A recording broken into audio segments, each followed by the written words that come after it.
G'day and welcome back to the channel. It's another one of these damn HolyBro quads. They breed like rats, honestly. But this is the Kopis Mini. Now, one of my favorite quads at the moment is the Kopis Mini with the DJI digital system in it. And I really wanted to do a comparison between the digital version and the analog version. And this is the analog version of the Kopis Mini. And it is basically the same motors, but different camera, different flight controller, different video transmitter, of course, because it doesn't have the DJI digital system in there. It's all analog. It's all old school.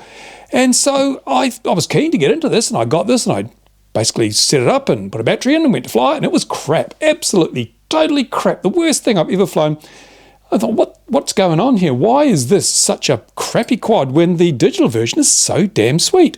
And what it turns out is that it came with Betaflight 4.0. 4.0, honestly, this has got a F7 flight controller, the Kakut F7, really good flight controller, but it came with Betaflight 4, and Betaflight 4 really wasn't that very good at all, and so it had the flyaway. The first flight, I set it up, I armed it, I opened the throttle, and it wanted to go to Jupiter and beyond. I had to disarm it to get it out of the sky.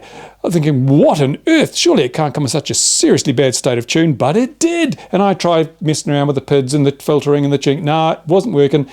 So what did I do? Upgraded it to Betaflight 4.2, and it flies like a dream. Such chalk and cheese. So maybe they just threw an old Kakut board in there and didn't actually check the firmware version, or I don't know. But if you do buy one of these, you want to make sure it's on Betaflight 4.2, and if it's not, upgrade it before you even think of taking it out of the box. Really, it's absolutely essential.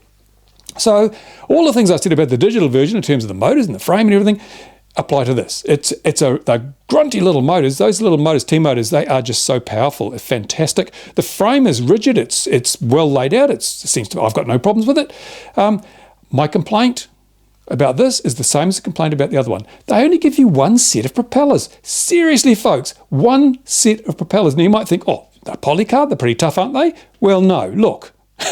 That's all that's left of one of the propellers after I had a little oopsie. And it wasn't a big oopsie. Here's some footage, here's some DVR footage of that flight, the end of that flight. Look, all I did was hit a tree and boom, she was all over, game over. Just all three blades shoot off that prop, gone. So if I'd just bought this thing, and maybe I hadn't updated the flightware software and it flew away and came down, or if I'd banged into a tree on my first flight, I would be so annoyed that now I have to order some new props to fly it again. So HolyBro, please, whatever you do, I will give you much better review ratings if you just include 2 or 3 sets of extra props, because people are going to want to fly these things so hard because they're so much fun that they will break the props. And the props are actually way weaker than I thought they'd be. I thought they would survive that with a few bent blades, but no, absolutely smash the blades off that prop. There's no doubting that prop is not really much use for anything anymore.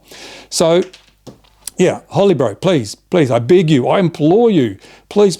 Now, other thing I noticed with this, which is not very good, is the position of the video transmitter antenna. Now, normally you're going to be putting a battery. Let me find a battery. I'm sure I've got a battery here. I was using the 650 milliamp 4 cells, the Tron Hobby line, which have worked actually really well. Only 70C, but they seem to hold up damn well. I get good flight times and plenty of punch. Now, when you put a battery on here, let me just put a battery on because it's the best way to show you is to do what I'm talking about.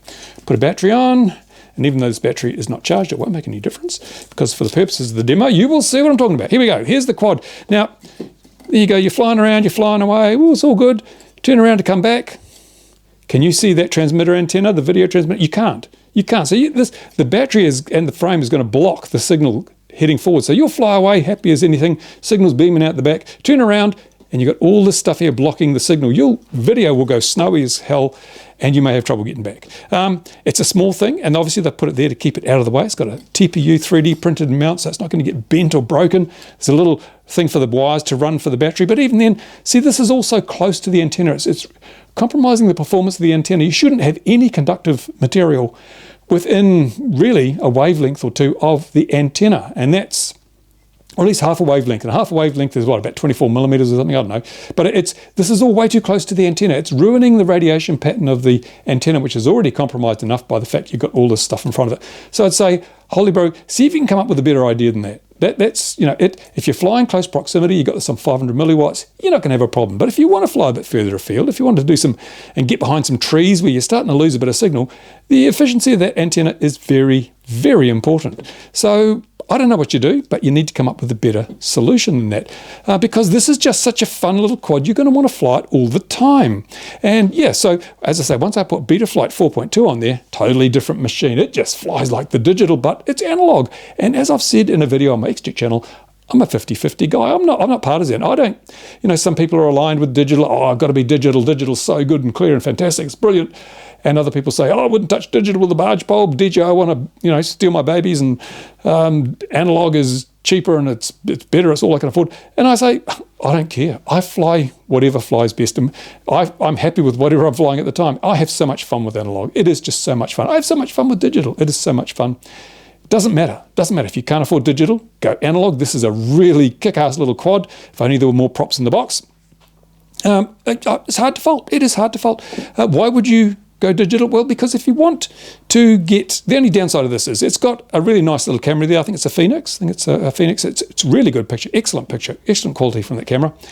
But obviously there's no HD recording capabilities, and if you want to whack a GoPro on there, well, it's going to fly like a small windowless building, because it's 100 and something grams of extra weight on a quad this size. It just, no. And so even if you put a Session or a Runcam 5 on there, it's still going to be a bit porky, and especially because then you'll think, oh, I need a bigger battery, and that adds extra weight. And pretty soon, as I say, all you've got is a small windowless building that flies like crap. So the secret I found to these things is keep them light. The lighter they are, the less power you need to use to do your maneuvers, and therefore the less drain on the battery. So the battery doesn't last any less time when you use a small 650 versus a 1000 milliamp on these things.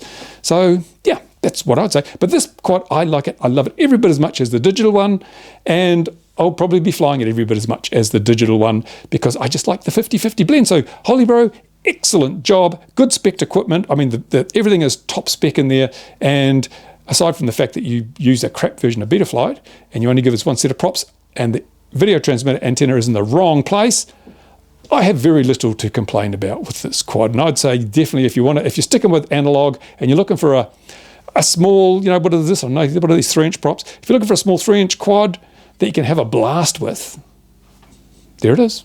Go for it. Buy one now. By the way, I make no money. I don't shill for products. I tell you everything that's wrong with them, and if I don't like them, I'll tell you.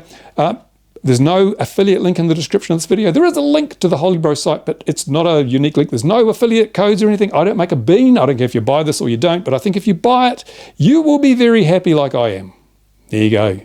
I'll leave you with some footage now, because everyone likes footage, flight footage. And having replaced the propeller, which is my last propeller, hopefully I won't hit anything and break. There you go, guys. Thanks for watching. No mid-rolls in my videos.